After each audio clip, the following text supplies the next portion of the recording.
আসসালামু আলাইকুম, আমি আব্দুল্লাহ আল মামুন। আজকের এই ভিডিওটা মূলত এইচএসসি 24 ব্যাচের স্টুডেন্টদের জন্য। তবে এইচএসসি 25 কিংবা এইচএসসি 26 ব্যাচে যারা স্টুডেন্ট আছো তাদের ইন ফিউচার ভিডিওটা কাজে দিবে। বাট আপাতত এইচএসসি 24 ব্যাচের জন্য ভিডিওটা বানানোর কারণ হচ্ছে তোমাদের পরীক্ষা 2 দিন পরে, পরীক্ষা মাত্র 1 দিন বন্ধ মাঝখানে। তো এখন তোমাদের ভিতরে যেটা হয় যে ভাইয়া পরীক্ষার আগে এত এত পড়া, আমি আসলে কোন টপিকগুলোতে বেশি ফোকাস করব ফর সিকিউ অ্যান্ড এমসিকিউ। তো আজকে মূলত আমরা তোমার ফিজিক্স ফার্স্ট পেপারের 4টা চ্যাপ্টারের টপিক নিয়ে আলোচনা করব যে কোন কোন টপিকগুলো থেকে বেশি প্রশ্ন আসছে এবং কেমন টাইপসের প্রশ্ন আসে, সেটাই মূলত ভিডিওর ভিতরে আমি বলবো। এখানে পাশে লিখে রেখেছি যে কোন কোন টপিক থেকে কতটা প্রশ্ন বা কতটা সিকিউ আসলে আসছে এবং আমাদের কোন জায়গাগুলোতে বেশি ফোকাস করা উচিত, সেটাই মূলত আমি এখানে লিখে রেখেছি। তোমরা জাস্ট একটু মনোযোগ সহকারে এই টপিকগুলো থেকে কী ধরনের প্রশ্ন আসে সেটা আমি বলবো, সেটা একটু শুনে তোমরা প্র্যাকটিস করবা। আশা করা যায় যে এর ভিতর থেকে বোর্ড পরীক্ষায় প্রশ্নগুলো আসবে ইনশাআল্লাহ। তো চলো শুরু করা যাক। প্রথম যেটা এখানে লিখেছি দেখো, কাজ, ক্ষমতা ও শক্তি। তোমরা জানো যে কাজ, ক্ষমতা ও শক্তি এখানে আসলে অনেকগুলো টপিক আছে। তো আমি বাছাইকৃতভাবে মাত্র 2টা টপিকের কথা তোমাদেরকে বলবো। এই 2টা টপিক তুমি যদি পড়তে পারো ভালো করে, এটা মোটামুটি শিওর থাকতে পারো যে এখান থেকে আসলে বোর্ডে প্রশ্ন আসবে। বাই এনি চান্স বা এমন হতে পারে যে 8টা বোর্ডের প্রশ্ন 1টা বা 2টা বোর্ডে দেখা যাচ্ছে আসবে না, বাট ম্যাক্সিমাম বোর্ডেই মানে 6টা 7টা বোর্ডেই দেখা যাচ্ছে আসবে, বুঝতে পারছো? তো সেই জায়গা থেকে আমি একটু দেখাই। কুয়ার পানি তুলতে পাম্পের কাজ ও ক্ষমতা, এই রিলেটেড ম্যাথ তোমরা আসলে অনেক করেছো, এখন নতুন করে আসলে করানোর কিছু নাই, জাস্ট আমি এখানে বলে যাব। তারপরে একটু বলে হালকা একটু বলি যে কী ধরনের প্রশ্ন আসলে আসে। তো নর্মালি যেটা হয় যে ধরো একটা কুয়াটা আসলে এরকম হয় যে কুয়াটা তোমার সিলিন্ডার আকৃতির কুয়া, ঠিক আছে? সিলিন্ডার আকৃতির কুয়া থাকে। আর কিছু কিছু সৃজনশীলে তুমি পাবা হচ্ছে আয়তা আকৃতির কুয়া। এরকম তুমি হচ্ছে গিয়ে দেখবা যে এরকম আয়তা আকৃতির কুয়া আছে। এই আয়তা আকৃতির কুয়ার ক্ষেত্রে তোমার পানি পূর্ণ থাকতে পারে বা অর্ধপূর্ণ থাকতে পারে, সেখান থেকে মোটর দিয়ে পানি তুলতে কাজ কত, এরকম বলতে পারে। অথবা এরকম হতে পারে যে অর্ধেক পানি তোলার পর মোটরটা নষ্ট হয়ে গেছে, নতুন আরেকটা পাম্প যুক্ত করা হয়েছে। সেই ক্ষেত্রে আসলে আমাদের মানে তোমার সময়ের তারতম্য দেখাতে বলতে পারে যে উপরের অর্ধেক পানি তুলতে কতটুকু সময় লেগেছে, নতুন পাম্প আমি দিয়ে নতুন একটা পাম্প যুক্ত করে বাকি নিচের অর্ধেক পানি তুলতে যে সময়টা লেগেছে, সময়ের পার্থক্যটা কত, এই ধরনের প্রশ্নগুলো আসলে এসে থাকে। তারপরে তোমার এই একই রকম প্রশ্ন এখানেও এসে থাকে, বুঝতে পারছো? যে হতে পারে এরকম উপরের অর্ধেক পানি তুলতে হবে, সেই ক্ষেত্রে কাজ কত, বা বলতে পারে সম্পূর্ণ পানি তুলতে কাজ কত, বা বলতে পারে এরকম যে তোমার উপরের পানি তুলতে সব কিছু দেওয়া থাকলে উপরের পানি তুলতে কতটুকু সময়ের প্রয়োজন পড়বে, ঠিক আছে? তারপরে উপরের অর্ধেক পানি তোলার পর পাম্পটা নষ্ট হয়ে গেল, নতুন পাম্প যুক্ত করা হচ্ছে, সেটার পার্সেন্টেজ বা সেটার কর্মদক্ষতা দেখা যাচ্ছে বলে দিল 70%, হ্যাঁ, সময়ের তারতম্য বের করতে বলতে পারে। বা এরকম দেখা যাচ্ছে 70% কর্মদক্ষতা দিয়ে দিল, বললো যে ঘ নম্বরে বললো যে পাম্পের দক্ষতা ঠিক আছে কিনা, তোমার মতামত সব ব্যাখ্যা করো। নানানভাবে প্রশ্নগুলো আসতে পারে। এক কথায় হচ্ছে গিয়ে তোমার এই কুয়ার টপিক থেকে এমন হইতে পারে যে তোমার বলতে পারে যে কি উপরের মানে যা আছে 4 ভাগের 1 ভাগ পানি তুলতে হবে। সেক্ষেত্রে মানে বিষয়টা হচ্ছে কুয়া দিয়ে আসলে ডিফারেন্ট টাইপসের প্রশ্ন আসতে পারে। এবং সেই সংখ্যাটা একটু যদি দেখো, আমি এখানে যেটা লিখেছি সেটা হচ্ছে লাস্ট তোমার হচ্ছে 2017 থেকে 2023 সালের প্রশ্ন, 17, 18, 19, 20, 21, 22, 23, 24, 23, সরি 7 বছর, লাস্ট 7 ইয়ার্সের প্রশ্ন। মাঝখানে করোনার সময় পরীক্ষা হয় নাই, সো এটা যদি বাদ দিই তাহলে 6 বছর হয় অবশ্য। তো লাস্ট 7 বছরের প্রশ্ন অ্যানালাইসিস করে কোন কোন জায়গা থেকে বেশি প্রশ্ন আসছে বা কোন কোন টপিক থেকে আসছে আমি সেটাই মূলত লিখেছি। তো 18টা সিকিউ আসছে, সো বুঝতেই পারছো এই টপিকটা অ্যাকচুয়ালি অনেক ইম্পর্টেন্ট। এবার হচ্ছে আনত তল সম্পর্কিত যে সিকিউ, এখানে দেখতে পারছো যে নাম্বারটা আসলে বেশ বলা যায় বড় নাম্বারই, 16টা প্রশ্ন। এখন আনত তল দিয়ে আসলে কী ধরনের প্রশ্ন আসে সেটা যদি আমরা একটু বলি, সেটা একটু খেয়াল করো। এখানে 2 ধরনের আসলে তোমার প্রশ্ন থাকবে। সেটা হচ্ছে যে এই একটা আনত তল যেখানে তোমার ঘর্ষণ থাকবে না, এমন একটা আনত তল যেখানে ঘর্ষণ থাকবে না, ঘর্ষণের কোনো টপিক বা ঘর্ষণের কোনো কথা উল্লেখ থাকবে না, সেই ধরনের প্রশ্ন আসতে পারে। আবার আরেকটা তল থাকবে যেখানে আসলে তলে ঘর্ষণ থাকবে, সেরকম প্রশ্ন আসতে পারে। এখন কীরকম প্রশ্ন আসে? নর্মালি যেটা হয় যে একটা মই বা একটা সিঁড়ি বা ধরো যে আনুভূমিকের সাথে কোণ করছে অথবা উলম্বের সাথে কোণ করছে, একজন ব্যক্তি একজন ব্যক্তি মাথায় বোঝা নিয়েছে, ঠিক আছে। তো সে এখান থেকে এখানে যেতে তার সময় লেগেছে, ধরো একটা সময় দেওয়া থাকলো, তার ভর দেওয়া থাকলো, ভর তো মানে ব্যক্তির ভর প্লাস মাথায় যেটা থাকবে সেটা, তাই না? তো এখন বললো যে আমার ক্ষমতা কত হবে, ঠিক আছে। সো আনুভূমিকের সাথে কোণ করলে, উলম্বের সাথে কোণ করলে দুইটা সূত্র একটু ডিফারেন্ট হয়, তোমরা জানো সেটা। হ্যাঁ, তো এখানে আনুভূমিকের সাথে হলে সাইন থেটা অ্যাপ্লাই করার লাগে, আর এখানে উলম্বের সাথে হলে কস থেটা অ্যাপ্লাই করা লাগে। কেন করা লাগে তোমরা জিনিসগুলো বুঝো হয়তো বা, এখন নতুন করে আসলে শেখানোর কিছু নাই, জাস্ট তোমাদের একটু বলে যাচ্ছি, হাইলাইট ক্লাস বলতে পারো। আচ্ছা, এরপরে তোমার ধরো একই রকম দুইটা তল, দুইটা ঘর্ষণহীন তল দেওয়া থাকলো, দুইটার ভিতরে কম্পেয়ার করতে বলতে পারে, জাস্ট অ্যাঙ্গেলটা চেঞ্জ করে দিতে পারে, বা এমন বলতে পারে যে এখানে অ্যাঙ্গেল যেটা রয়েছে অ্যাঙ্গেলটা আমি যদি একটু কমাই দিই তাহলে কোন ব্যক্তি কাজ কম বা বেশি করবে। ধরো অ্যাঙ্গেল 45 ডিগ্রি, এখন অ্যাঙ্গেলটা 45 ডিগ্রি না হয়ে যদি দেওয়া তাহলে 30 ডিগ্রি, তাহলে সেক্ষেত্রে কোন ব্যক্তির ক্ষেত্রে কাজ কম বা বেশি হবে, এরকম প্রশ্ন আসলে আসতে পারে। তারপরে এমন হইতে পারে যে এই নততল থেকে একটা বস্তুকে ছেড়ে দেওয়া হলো, এই একটা গোল আকৃতির বস্তু, সেটা ধরো এখানে গিয়ে আঘাত করলো, ঠিক আছে, আঘাত করলো। আঘাত করার পরে তোমাকে বলতে পারে যে এই বস্তুটার আসলে তোমার শক্তি সংরক্ষণশীলতা মেনে চলে কিনা তুমি সেটা দেখাও। আবার ধরো একটা তলে ঘর্ষণ আছে, একটা গাড়ি মনে করো উপরে উঠতেছে আর গাড়িটা নিচে নামছে, ঠিক আছে, একটা গাড়ি, ধরো একটা গাড়ি নততল বরাবর তোমার হচ্ছে গাড়িটা উপরে উঠতেছে আর নিচে নামতেছে। বলতে পারে যে কিছু দূর থেমে গেল, থেমে যাওয়ার পরে এই যে তল যে পরিমাণ বাধা দিয়েছে, অর্থাৎ বাধাদানকারী বল, এই যে গাড়িটা নিচে নামতেছে, যখন নিচে নামতেছে তখন তো তল কন্টিনিউয়াসলি বাধা দিচ্ছে, তো এই বাধাদানকারী বলের ভ্যালু কত, ঠিক আছে, এরকম বলতে পারে। বা তোমাকে বলতে পারে এই গাড়িটা এখান থেকে এখানে আসতেছে, তো গাড়িটা তোমার শক্তি সংরক্ষণশীলতা মেনে চলে কিনা, ঠিক আছে, এরকম। মানে এক কথায় নততল সম্পর্কিত যত টাইপসের প্রশ্ন তুমি পাবা, তোমার কাজ হবে সেগুলো সুন্দর করে সলভ করে ফেলা। কারণ এখান থেকে যদি প্রশ্ন আসে তাহলে হয় কুয়া থেকে, নাই আনততল থেকে, এই দুইটা থেকেই আসবে। দেখবা যে 8টা বোর্ডের ভিতরে 6-7টা বোর্ডে আসবে ইনশাল্লাহ, ঠিক আছে। আচ্ছা, এবার দেখো মহাকর্ষ ও অভিকর্ষ। এবার আমরা এই চ্যাপ্টার দিকে একটু খেয়াল করি। প্রথমে হচ্ছে নিউটনের মহাকর্ষ সূত্র থেকে 6টি প্রশ্ন, 6টি সৃজনশীল না, আমি আলাদা আলাদাভাবে ভাগ করে দেখছি কোন জায়গা থেকে প্রশ্নগুলো আসছে। হ্যাঁ, তো মানে দেখা যাচ্ছে নিউটনের মহাকর্ষ সূত্র থেকে প্রশ্নটা ঘ নম্বরে দিয়েছে, অভিকর্ষ ত্বরণ থেকে গ নম্বরে দিয়েছে। হ্যাঁ, এরকম। সো আমি টোটাল আসলে টপিক থেকে কি ধরনের কতগুলো প্রশ্ন আসছে সেটা একটু লিখেছি। তো একটু খেয়াল করো, নিউটনের মহাকর্ষ সূত্র দিয়ে আসছে 6টা প্রশ্ন। এখন নিউটনের মহাকর্ষ সূত্র দিয়ে কী ধরনের প্রশ্ন আসলে আসে বা আসতে পারে বা এসেছে, আমরা সেটা একটু যদি দেখি, সেটা হচ্ছে দেখো যে নিউটনের মহাকর্ষ সূত্র থেকে আমাদের যে প্রশ্নগুলো আসছে সেটা যদি একটু খেয়াল করো, যে প্রশ্নটা হচ্ছে এরকম, ধরো এই হচ্ছে একটা গ্রহ, এই হচ্ছে একটা গ্রহ, আর এই হচ্ছে একটা উপগ্রহ। এখান থেকে এই জায়গা থেকে এই দিকে একটা নভোযান যাচ্ছে, একটা নভোযান, ঠিক আছে, নভোযান যাচ্ছে, একটা নভোযান যাচ্ছে। তোমাকে বলা হবে যে এখান থেকে যে এখানে যাচ্ছে কোন জায়গাটাতে এই নভোযানটির উপর লব্ধিবল শূন্য বা বল শূন্য, ঠিক আছে। তাহলে এখানে কিন্তু তোমার এই ধরনের প্রশ্নে তুমি জানো যে এখান থেকে এখানে এই দুইটা বস্তুর ভিতরে তোমার ফোর্স বের করতে হবে নিউটনের মহাকর্ষ সূত্র দিয়ে। তারপরে এইটা আর এইটার ভিতরে নিউটনের মহাকর্ষ সূত্র বের করতে, মহাকর্ষ সূত্র দিয়ে তোমার বের করতে হবে এই ভর আর এই ভরের বস্তুর ভিতরে মহাকর্ষ বল। এই দুইটা বল দেখো পরস্পর কিন্তু বিপরীতমুখী, কারণ রকেটটাকে টানতেছে এই বস্তুটাও, রকেটে টানছে এই বস্তুটাও, যেহেতু ফোর্সটা বিপরীতমুখী তাই তাদের ভিতরে 180 ডিগ্রি। তাহলে দুইটা লব্ধি বল কি হবে না তখন, F1 - F2, সেই ক্ষেত্রে Fটা হবে 0, তখন F1 = F2। এই যে নিউটনের সূত্র থেকে তুমি যা পাইছো এখানে বসাই দিলে তুমি ভ্যালুটা পেয়ে যাবা। কথা বুঝতে পারছো? তাহলে এই ধরনের প্রশ্ন। আবার এরকম প্রশ্ন আসতে পারে, ধরো একটা বর্গা আকৃতির বস্তু আছে, বর্গা আকৃতির বস্তু, এখানে একটা বস্তু রাখা হয়েছে, এখানে এম ভরের একটা বস্তু রাখা হয়েছে, এখানে একটা রাখা হয়েছে, এখানে একটা রাখা হয়েছে, আর ও বিন্দুতে একটা রাখা হয়েছে। তোমাকে বলা হবে ও বিন্দুতে বস্তুটা স্থিরভাবে ঝুলে থাকবে কিনা। তাহলে ব্যাপারটা কীরকম, যে এই দিকে তারপর এই দিকে দুইটা ফোর্স এইভাবে বস্তুটাকে টেনে ধরে রাখছে, বস্তুটা এখানে আছে, বস্তুটা এখানে ঝুলে থাকবে কিনা। তাহলে আমাদের কি করতে হবে, আমরা জানি যে বস্তুটা mg নিচের দিকে কাজ করে, তাহলে এই যে দুইটা বলের কারণে তোমার চারদিকে বস্তু, এই দুইটা বলের কারণে এই বল আর এই বলের কারণে তুমি একটা বল পাবা, সেই বলটা ডিরেকশন কাজ করবে এই দিকে, কারণ অবশ্যই এখানে ভর মানে এমনভাবে দেওয়া থাকবে যে এই দিকের ফোর্সটা বেশি হয়। তারপরে এই বল আর এই বলের ভিতরে তুমি যখন ক্যালকুলেশন করবা তখন এই দিকে লব্ধি বল থাকবে। এখন এই দুইটা বলের লব্ধি আবার তোমার এই বরাবর বের করে দেখতে হবে যে এটা সমান হয় কিনা, এবং সেইগুলা কিন্তু এই দুইটা ভর থাকলে আমাদের সেই নিউটনের মহাকর্ষ সূত্র দিয়েই আমাদের ফোর্সটা বের করা লাগবে। সো এই ধরনের সৃজনশীলগুলো আমি দেখলাম যে আসলে এসেছে, বুঝতে পারছো? আবার এরকম প্রশ্ন আসলে এসছে যে এম ভরের একটা বস্তু তোমার পৃথিবীর পিছু থেকে এই সোসাই ঘুরতেছে, তো বস্তুটা আসলে তো আমার ঘুরবে কিনা, মানে কন্টিনিউয়াসলি ঘুরবে কিনা।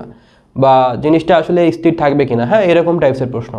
তো তোমরা জানো যখন কোনো একটা বস্তু কন্টিনিউয়াসলি ঘোরে তখন কেন্দ্র বিমুখী বল এবং কেন্দ্রমুখী বল পরস্পর সমান হয়, রাইট? এবং কেন্দ্রের দিকে যে বলের যোগান দেয় সেটাই কিন্তু আসলে যে তোমার নিউটনের মহাকর্ষ, নিউটনের মহাকর্ষ সূত্র G/m/r², এটা আসলে কেন্দ্রের দিকে কাজ করবে। এই বলটা যখন কেন্দ্র বিমুখী বলের সমান যদি হয় তখন আসলে বস্তুটা কন্টিনিউয়াসলি ঘুরবে, আর না হয় ঘুরবে না। সো এই ধরনের প্রশ্নগুলো আসলে দেখবা যে এসেছে, ঠিক আছে? এবং বিশ্বাস তোমরা পারবা সেটা। এবার একটু খেয়াল করি অভিকর্ষ ত্বরণ সম্পর্কিত। অভিকর্ষ ত্বরণ সম্পর্কের কথা যদি বলি, অভিকর্ষ ত্বরণ তোমাদের বইতে 5 ভাবে অভিকর্ষ ত্বরণ নির্ণয় করা যায়, এরকমভাবে জিনিসগুলো রয়েছে। কীরকমভাবে নিউটনের অভিকর্ষ ত্বরণ? তোমরা জানো যে পৃথিবী পৃষ্ঠে কোনো একটা বস্তু যখন পৃথিবী পৃষ্ঠে থাকে তখন অভিকর্ষ ত্বরণ নির্ণয় করা যায়, আবার যদি গভীরে যায় তখনও নির্ণয় করা যায়, আবার যখন উপরে যায় তখনও নির্ণয় করা যায়, রাইট? সো পৃষ্ঠে জি নির্ণয়, এই পৃষ্ঠে জি নির্ণয় একদম খুবই সহজ, G/m/r², একদম সরাসরি গ্রহের ভর গ্রহের ব্যাসার্ধ দেওয়া থাকলে বের করা যায়। এখান থেকে এই সূত্র দিয়ে সৃজনশীল তোমার প্রশ্ন আসছে 3টা।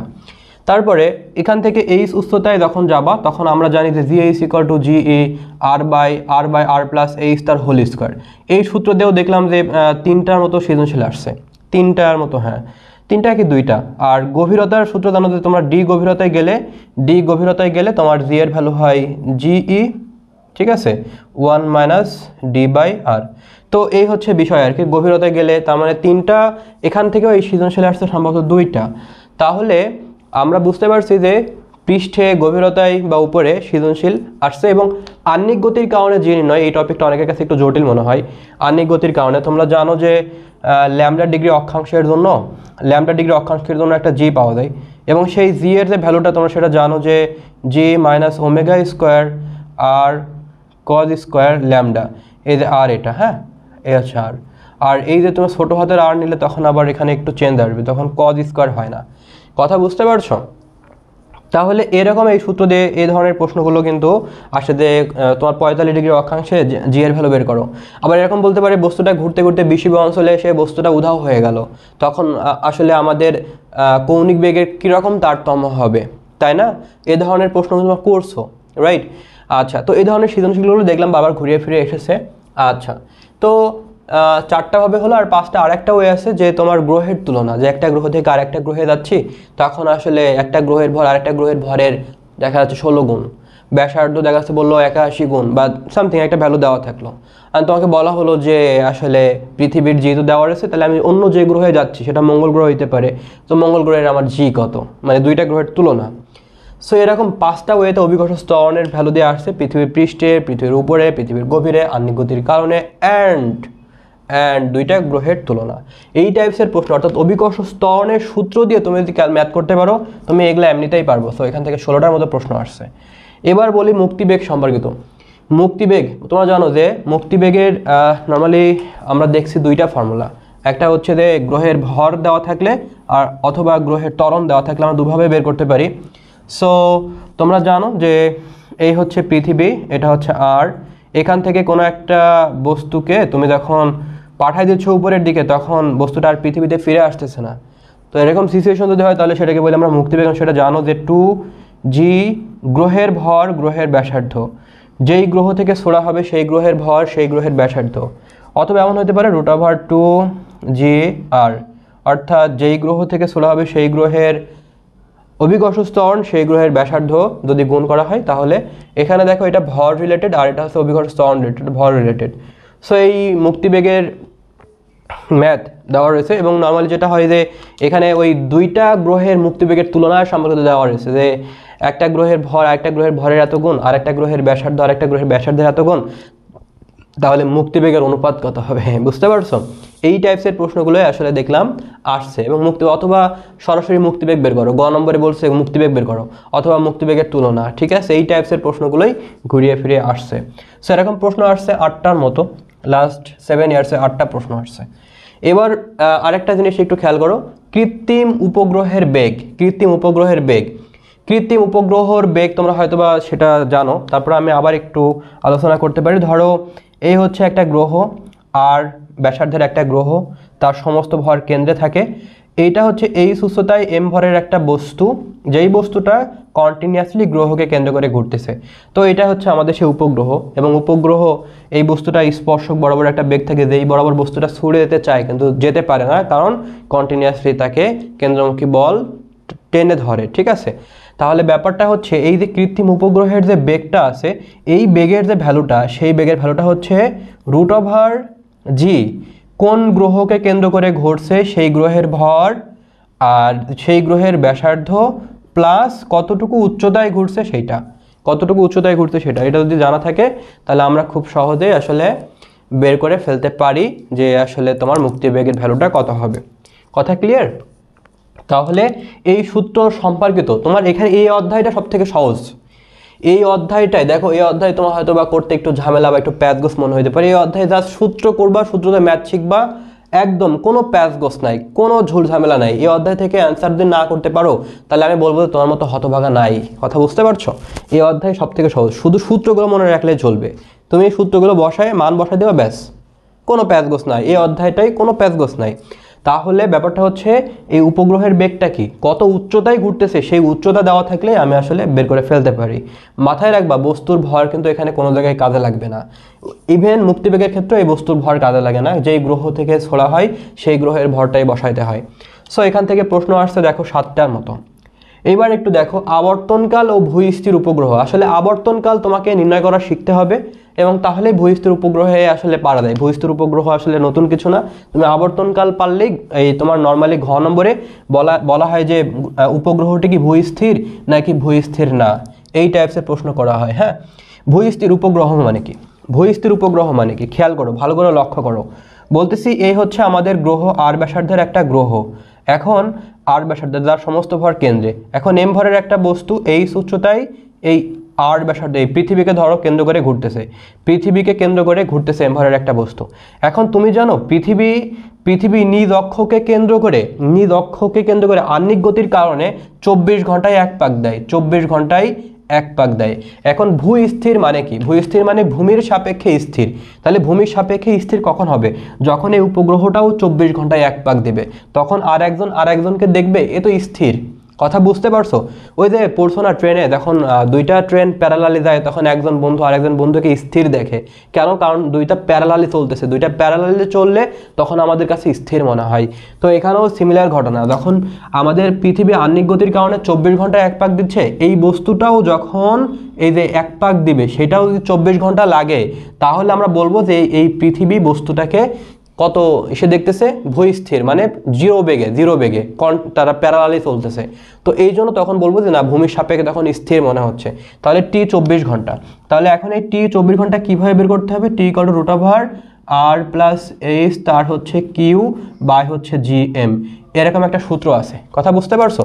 টি = 2π√r + h তার কিউ বাই gm, কিছুই করা লাগে না, শুধু হাইট যদি দেওয়া থাকে তাহলে বের করে ফেলা যায়। দেখো 2π আর পৃথিবীর ব্যাসার্ধ দেওয়া থাকবে, পৃথিবীর ভর দেওয়া থাকবে, শুধুমাত্র কত উচ্চতায় আছে বস্তুটা সেই উচ্চতা যদি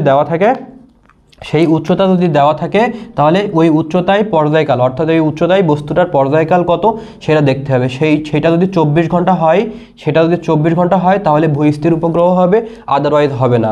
জাস্ট এই সৃজনশীলটা আসছে দেখো কতটা, 25টার মতো, 25টা সৃজনশীল না, প্রশ্ন ঘ নম্বর অথবা গ নম্বর, নর্মালি ঘ নম্বরে বেশি আসছে, 25টার মতো প্রশ্ন আসছে।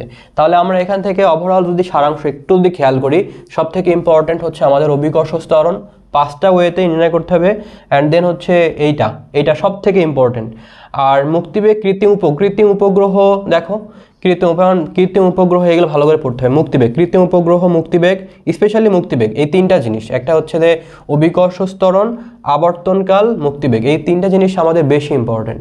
পাশাপাশি টপিক অনেক টপিক আছে, বাট আমি বাছাইকৃতভাবে মাত্র 1টা 2টা 3টা 4টা 5টা কথা বললাম, এবং যেগুলো তুমি সূত্র জাস্ট 5টা সূত্র মুখস্থ করবা, 5টা সূত্র মুখস্থ করে 5টা সূত্র দিয়ে কিছু ম্যাথ করবা গাণিতিক পদার্থবিজ্ঞান থেকে, অথবা তুমি যে বইটা করেছো, হতে পারে আমির স্যারের বই, হতে পারে শাহজাহান তপন স্যারের বই, হ্যাঁ, হতে পারে শেলু স্যারের বই, হতে পারে গিয়াসউদ্দিন স্যারের বই, তুমি যে বইটাই করেছো সেই বইটাই থেকে তুমি এই প্রত্যেকটা সূত্র দিয়ে 4 থেকে 5টা করে ম্যাথ করবা, দেন সৃজনশীল দেখবা যে এমনিতেই পারতেছো, এই অধ্যায়ে কোনো ঝুট ঝামেলা নাই। সো ওভারঅল আমাদের মহাকর্ষ অভিকর্ষর ব্যাপারটা গেল, আমার মনে হয় তোমরা বুঝতে পারছো। এখন আমরা পরের অধ্যায়টাতে একটু খেয়াল করি, পর্যায়ভিত্তিক গতি। পর্যায়ভিত্তিক গতি থেকে আমাদের যে জায়গা থেকে প্রশ্ন আসছে, সব থেকে বেশি প্রশ্ন আসছে দেখো 37টা সৃজনশীল প্রশ্ন আসছে সরল দোলকের ব্যবহার থেকে। এবং তোমাদের জাস্ট এই যে আমি একটা লাইন লিখে দিয়েছি, যদি এই সূত্রের অ্যাপ্লিকেশন কেউ শিখতে পারে, অ্যান্ড ড্যাম শিওর যে তোমার 8টা বোর্ডের ভেতরে 6টা থেকে 7টা বোর্ডেই শুধুমাত্র এই টপিক থেকে প্রশ্ন আসবেই, অ্যান্ড 100% শিওর। বুঝতে পারছো? তো শুধুমাত্র এই সূত্রের অ্যাপ্লিকেশন কিভাবে করতে হবে খেয়াল করো। তোমাকে বলা হবে যে একটা সরল দোলক আছে, সেই জিনিসটাকে আমি নিয়ে গেছি পাহাড়ের উপরে, কত সেকেন্ড স্লো বা ফাস্ট হবে, কত সেকেন্ড স্লো বা ফাস্ট হবে। যদি বলে একদিনে, তাহলে ৮৬,৪০০ second, ৮৬,৪০০ second plus minus x. যদি বলে কত সেকেন্ড স্লো হবে, স্লো বললে মাইনাস ইউজ করবা। যদি বলে 10 সেকেন্ড স্লো, তাহলে -10 সেকেন্ড। যদি বলে 10 সেকেন্ড ফাস্ট, তাহলে +10 সেকেন্ড। এবং সেকেন্ড দোলক যদি বলে, তাহলে টির ভ্যালু 2 সেকেন্ড। ওই তখন পাহাড়ে উপরে নিয়ে গেলে পাহাড়ে দোলনকাল কত, তখন তুমি বের করে ফেলতে পারবা, কিছুই লাগবে না। একটা সেকেন্ড দোলক টি 2 সেকেন্ড, একটা সেকেন্ড দোলক বলা মানে কি টি 2 সেকেন্ড। আর দিনে স্লো হচ্ছে, দিনে মানে হচ্ছে ৮৬,৪০০, কত সেকেন্ড স্লো, 10 সেকেন্ড স্লো হলে এখানে 10 সেকেন্ড। আর যদি বলে ঘন্টায়, তাহলে এই ৮৬,৪০০ টাকায় বসাবা ৩৬০০। যদি বলে ঘন্টায়, তাহলে ৩৬০০ বসাবা। কথা ক্লিয়ার?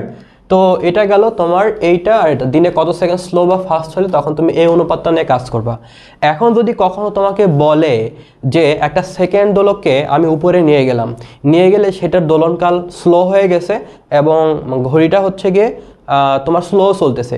কেন স্লো চলতেছে? ধরো পৃথিবীতে সেকেন্ড দোলক 2 সেকেন্ড, পাহাড়ে নিয়ে যাওয়ার কারণে ওই টাইমটা হয়ে গেছে 3 সেকেন্ড। তাহলে এখন আমাকে বলা হলো যে আমি কত উচ্চতায় নিয়ে গেছি, অর্থাৎ পাহাড়ের উচ্চতা কত। কথা বুঝতে পারছো?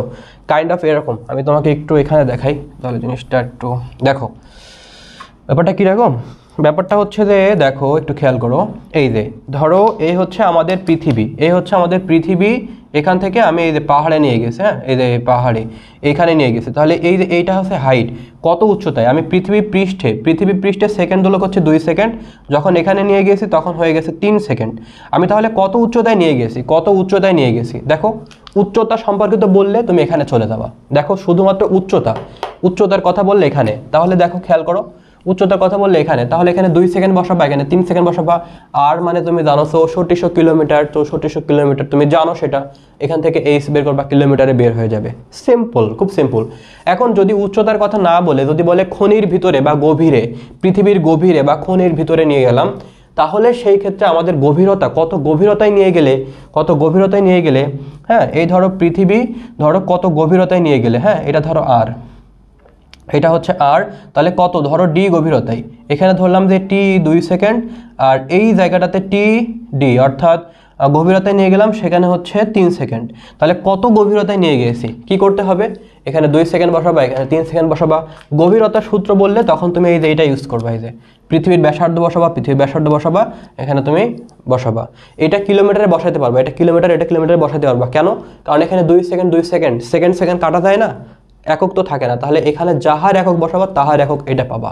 তুমি যদি আর এর একক কিলোমিটারে বসাও, তাহলে ডি পাবা কিলোমিটারে, আর যদি মিটারে বসাও তাহলে ডি মিটারে পাবা।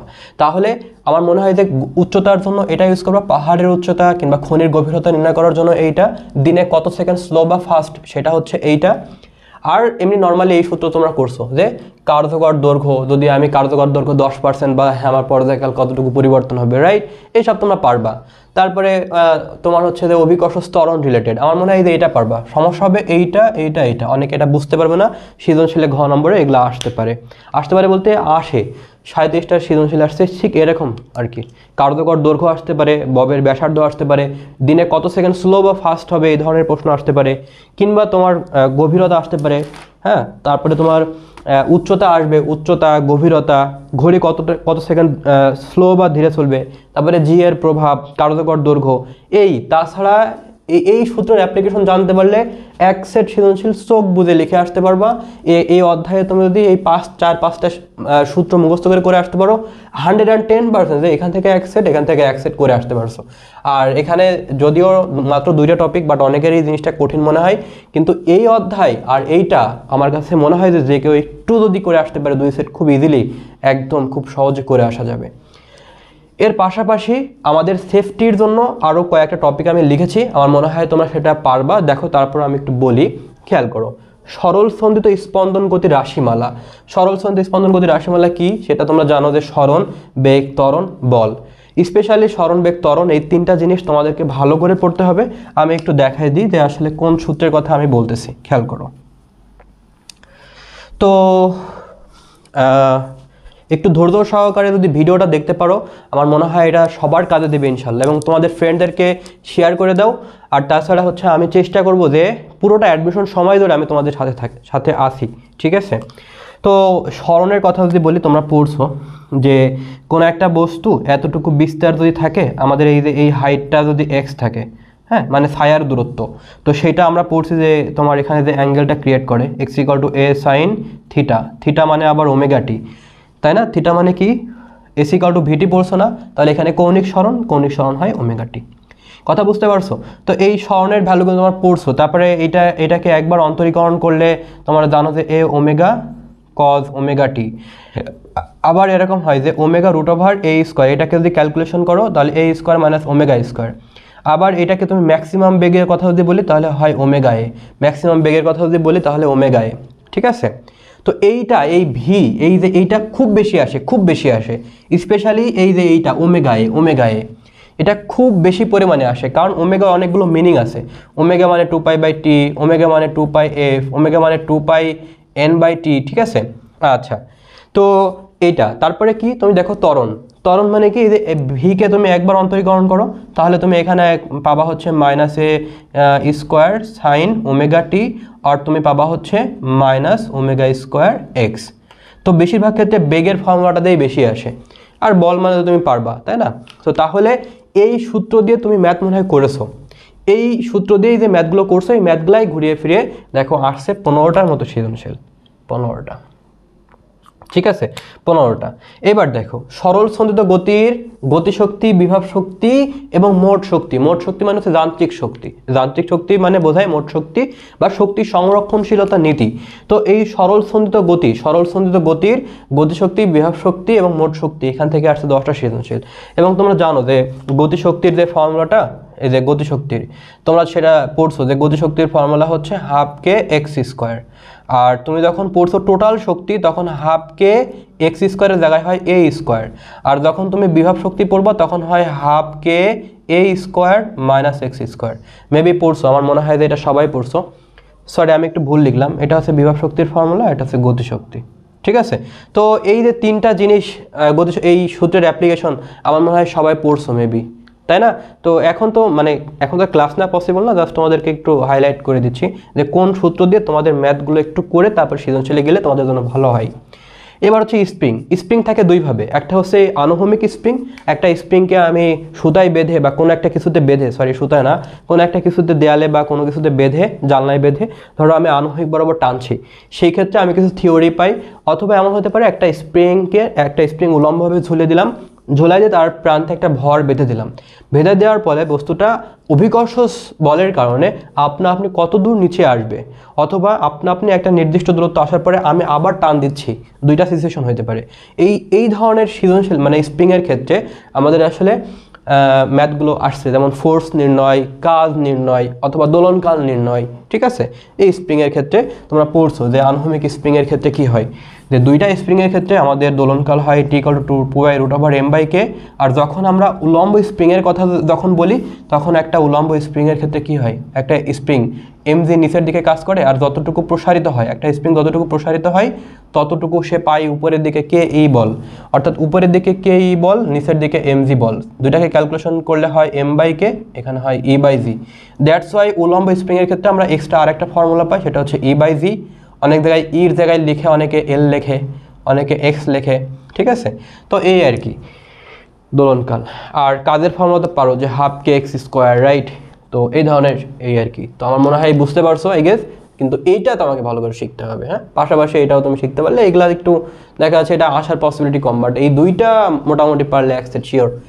অ্যান্ড এমন একটা চ্যাপ্টারের কথা বলছি, মাত্র 2টা টপিক পড়বা, একটা সৃজনশীল 8টা বোর্ডের ভিতরে 6 থেকে 7টা বোর্ডে কমন আসবে ইনশাল্লাহ, মাত্র 2টা টপিক। সেটা আমি একটু খেয়াল করো। হ্রদের গভীরতা মানে কি, এখানে কি ধরনের প্রশ্ন আসে খেয়াল করো। ধরো একটা হ্রদ দেওয়া রয়েছে, একটা হ্রদে ধরো একটা বেলুন আছে, এখানে একটা বেলুন আছে, ঠিক আছে, সেই বেলুনটার আয়তন ধরো 5 লিটার। ঠিক আছে, এখন বলা হচ্ছে এই বেলুনটা আমাদের যখন এখানে গিয়ে এরকম 15 লিটার হয়ে যাবে, 15 লিটার অর্থাৎ কত গুণ বেড়ে গেছে? 3 গুণ। 3 গুণ। হ্যাঁ, আমি এখানে ভ্যালু দিয়ে বোঝাচ্ছি, এখানে এভাবে বলবে না, বলবে একটা বেলুন হ্রদের গভীরতা একদম হ্রদের তলদেশে আছে, সে যখন উপরে যাবে তখন 3 গুণ বেড়ে গেছে, আয়তন 3 গুণ বেড়ে গেছে, আর আয়তন 5 গুণ বেড়ে গেছে। তাহলে আমাদের এই হাইটটা কত? আমাদের হাইটটা কত? আই গেস বয়েলের সূত্রের অ্যাপ্লিকেশন সবাই পড়েছো, আমার মনে হয় এটা নতুন করে বোঝানোর কিছু নাই। সো এই যে এই জিনিসটা এখান থেকে এখানে গিয়ে আমাদের আসলে কী রকমের পরিবর্তন হচ্ছে, কারণ তুমি জানো যে আমাদের যখন এই জায়গাটা থাকে তখন আসলে বায়ুর চাপ সব জায়গায় আছে, বায়ুর চাপ প্লাস যে পানির চাপ যেটা আমাদের আর্কিমিডিস দিছিল এইচ রো জি, এখানে দুইটা জিনিসই কাজ করে। আর যখন এই আস্তে আস্তে যখন উপরের দিকে উঠে আসে তখন এখানে এইচ রো জি আর কাজ করে না, তখন সেখানে শুধুমাত্র বায়ুর চাপ কাজ করে। তাহলে স্বাভাবিকভাবে যেহেতু এখানে চাপ কম, পানির চাপ নাই, তাহলে বেলুনটা কী হবে? বড় হয়ে যাবে। এখন কত বড় হবে সেটা হচ্ছে হয় 3 গুণ বড় হইতে পারে আর 4 গুণ বড় হইতে পারে। তাহলে সেই ক্ষেত্রে আমাদের আসলে এই গভীরতাটা কত হবে? আই গেস সবাই সেটা জানো যে আমরা সূত্র পড়ছি P1 V1 = P2 V2, right? So সেই ক্ষেত্রে এখানে ধরো এটাকে তুমি যদি P1 ধরো, V1 ধরবা, ধরো V1 ধরবা V, আর V2 মানে কি? V2 মানে ধরলাম যে 3V1 অর্থাৎ আগের V। তাহলে এখানে বসাইলে তুমি দেখবা যে ভ্যালু পেয়ে গেছো। ব্যাস, একদম সহজ। সো একদম সহজ জিনিস, কিন্তু সৃজনশীল আসছে দেখো 21টার মতো প্রশ্ন আসছে লাস্ট 7 ইয়ার্সে। সো অনেক অনেক বেশি ইম্পর্টেন্ট, অনেক বেশি ইম্পর্টেন্ট। ঠিক আছে, তো এবার দেখো শিশিরাঙ্ক ও আপেক্ষিক আর্দ্রতা। আই গেস এই সূত্রের অ্যাপ্লিকেশন সবাই তোমরা পারো, যদিও ছোট্ট একটা ফর্মুলা, বাট এটার অ্যাপ্লিকেশন অনেকে হয়তো বুঝে না। এই যে আর ইকুয়াল টু এটা একটা হচ্ছে শুষ্ক বাল্ব তাপমাত্রার জন্য যেটা তুমি পাও সেটা হচ্ছে শিশিরাঙ্ক, আর আরেকটা হচ্ছে শুষ্ক, আরেকটা হচ্ছে তোমার সিক্ত, বা এক কথায় বলা যায় এটা হচ্ছে বায়ুর তাপমাত্রার জন্য, আর এটা হচ্ছে শিশিরাঙ্কের তাপমাত্রার জন্য যে আর্দ্রতাটা পাও তাদের অনুপাত গুণ 100%। বুঝতে পারছো? আপেক্ষিক আর্দ্রতা বের করার যে ফর্মুলাটা, এটা বায়ু। আর এটা হচ্ছে নর্মালি টেম্পারেচারটা, বেশি টেম্পারেচারের জন্য যে জিনিসটা পাও, সেই টেম্পারেচারের জন্য যে তুমি এটা পাও যে ভ্যালুটা, সেটা এটা। আর শিশিরাঙ্কের তাপমাত্রার জন্য বা কম তাপমাত্রার জন্য যে ভ্যালুটা তুমি আর্দ্রতার যে ভ্যালুটা বের করো সেটা হচ্ছে এইটা। তো দুইটার অনুপাত করে দিলেই আমরা আসলে পেয়ে যাই। ওকে, তো এই সূত্রের অ্যাপ্লিকেশনটা পারলে তুমি দেখো এখানে 40টার মতো প্রশ্ন আসছে। সো অবভিয়াসলি তোমাকে একটু ফোকাস করতে হবে এই দুইটা টপিকে। এই দুইটা টপিক পড়লেই বলা যায় যে 6 থেকে 8টা বোর্ডে, মোটামুটি 6 থেকে 7টা বোর্ডে পাবে। একটা বোর্ডে হয়তো মিসিং যাইতে পারে, সেই একটা বোর্ডের প্রশ্ন হয়তো বা এখান থেকে আসতে পারে। সেটা কি? আদর্শ গ্যাসের গতিশক্তি। দেখো আদর্শ গ্যাসের শক্তি বলতে গতিশক্তিকেই বোঝাই, কারণ আদর্শ গ্যাসের ভেতরে বিভব শক্তি বলে কোনো কিছু নাই। কথা বুঝতে পারছো? কারণ কণাগুলো ছোটাছুটি করে। যখন কণাগুলো এক জায়গায় ফিক্স থাকে, এক জায়গায় স্থির থাকে, তখন তার ভিতরে পোটেনশিয়াল এনার্জি থাকে। কিন্তু আদর্শ গ্যাসের কণাগুলো কখনো এক জায়গায় ফিক্স থাকে না, স্থির থাকে না, সবসময় ছোটাছুটি করে। দ্যাটস ওয়াই আদর্শ গ্যাসের গতিশক্তি, আদর্শ গ্যাসের মোট শক্তি মানে আদর্শ গ্যাসের মোট শক্তি, বা যদি বলে আদর্শ গ্যাসের শক্তি বা মোট শক্তি, তার মানে গতিশক্তি। এখানে বিভব শক্তি 0। কথা বুঝতে পারছো? তাহলে সেই যে গতিশক্তির যে ফর্মুলাটা আদর্শ গ্যাসের ক্ষেত্রে, তোমরা সেটা সবাই হয়তো বা জানো যে ইকে ইকুয়াল টু 3/2 এনআরটি, 3/2 এনআরটি। এটা হচ্ছে আদর্শ গ্যাসের গতিশক্তি। এখন যদি কখনো গড় গতিশক্তির কথা যদি বলে তাহলে 3/2 কেটি, তখন বেলস 3/2 কেটি। আর এই কে মানে হচ্ছে R/NA, এটা হচ্ছে বোল্টজম্যান ধ্রুবক। তোমার আদর্শ গ্যাসের এই যে তোমার কি আর এর যে ভ্যালুটা বাই অ্যাভোগাড্রোর সংখ্যাটা করলে আমরা আসলে তোমার বোল্টজম্যান ধ্রুবকটার ভ্যালুটা পেয়ে যাই। সেটা 1.38 × 10⁻23 joule per kelvin, right? So ভ্যালুটা দেওয়া থাকতে পারে অথবা মুখস্থ রাখবা।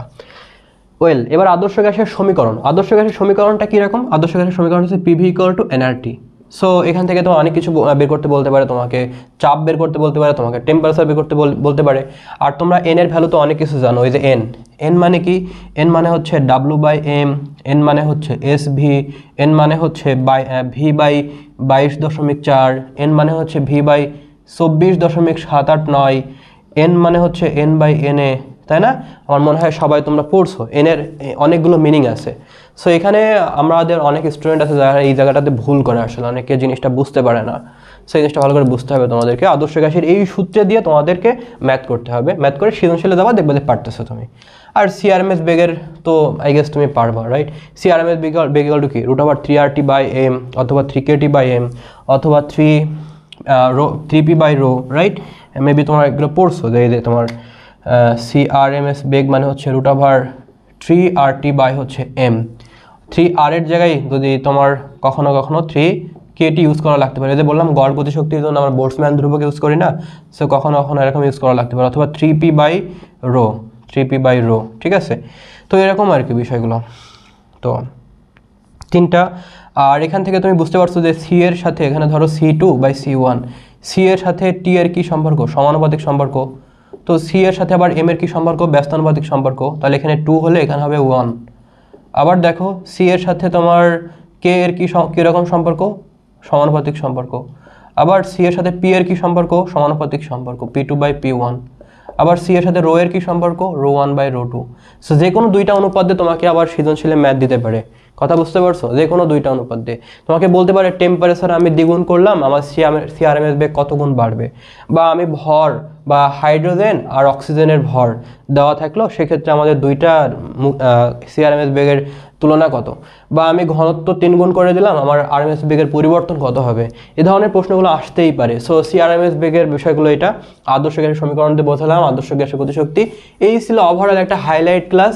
আসলে চাইলে তো প্রত্যেকটা টপিক নিয়ে দেখা 2 ঘন্টা 1 ঘন্টা ক্লাস নেওয়া যায়, এখন সময় কম, মাত্র একদিন গ্যাপ। এখন এই সময়ের ভিতরে একটা হাইলাইট ক্লাস, অর্থাৎ কোন জায়গা থেকে প্রশ্ন আসে, কোন সূত্র থেকে তোমাদের ম্যাথ করে সৃজনশীলে যাওয়া উচিত, বা যেই জায়গাগুলোতে বেশি বেশি ফোকাস করা উচিত। অনেকগুলো টপিক আছে, আমি বাসায় কিন্তু হবে কিছু টপিকের কথা এখানে বললাম, সেইগুলো তোমার যদি বাসায় ভালো মতো করো, আমার বিশ্বাস যে খুব ভালো একটা রেজাল্ট বা ভালো একটা মার্কস, এই 4টা সৃজনশীল মানে 4টা সৃজন মিনিমাম 4টা তো পাবা, 5টা সৃজনশীল আশা করছি আমি ধারণা করছি যে এখান থেকে এক সেট, এখান থেকে এক সেট, আর এই দুইটা মিলায়ে আর এক সেট আসতে পারে আমার ধারণা, এবং এখান থেকে এক সেট আর এখান থেকে এক সেট। সব থেকে অ্যান্সার করা সহজ হবে তোমার ষষ্ঠ অধ্যায় থেকে, এখানে কোনো প্যাচগোছ নাই। নাম্বার 2 হচ্ছে যে এই টপিক এই সূত্রের অ্যাপ্লিকেশন শিখতে পারলে এক সেট পাওয়ার সম্ভাবনা 95%। আর এখানে দুইটা টপিক শিখতে পারলেও একই, মানে দুইটা টপিক থেকে একটা প্রশ্ন পাবা, এখানে এই টপিকটা, এখানে এই 5টা সূত্র থেকে, আর এখানে এই দুইটা। হ্যাঁ, মোটামুটি শিওর থাকো যে ইনশাল্লাহ তুমি পাচ্ছ, ঠিক আছে। পরীক্ষার পরে কমেন্ট বক্সে জানাও যে কমন পড়ছে কিনা। যদি কমন পড়ে আমরা চেষ্টা করবো সামনের ভিডিওগুলোতে তোমাদের আরও হেল্প করার। সবাই ভালো থাকো, সুস্থ থাকো। আর আজকের এই ভিডিওটা যদি ভালো লেগে থাকে অ্যাটলিস্ট 2জন ফ্রেন্ডকে শেয়ার করো।